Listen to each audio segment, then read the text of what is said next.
അട്ടപ്പാടി മട്ടത്തുകാട് കാട്ടാന പൊട്ടക്കിണറ്റിൽ വീണു. സ്വകാര്യ വ്യക്തിയുടെ തോട്ടത്തിലെ കിണറ്റിലാണ് ആന വീണത്. ഉച്ചയോടെയാണ് ആനയെ കിണറ്റിൽ വീണ നിലയിൽ കണ്ടെത്തിയത്. VS ഗോകുൽ വിവരങ്ങളുമായി ചേരുന്നു. ഗോകുൽ, ആനയെ പുറത്തെത്തിക്കാനുള്ള ശ്രമങ്ങൾ എങ്ങനെ മുന്നോട്ട് പോകുന്നു?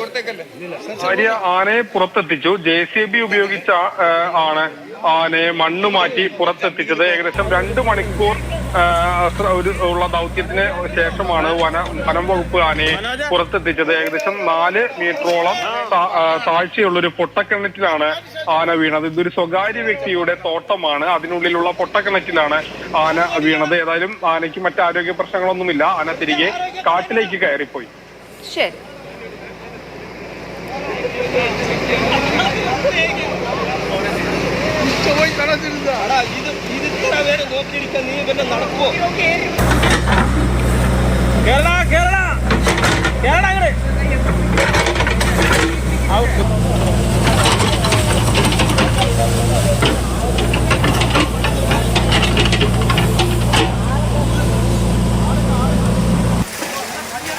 ആരെ പിടിച്ചാലോ എന്നുണ്ട് കേട്ടാ.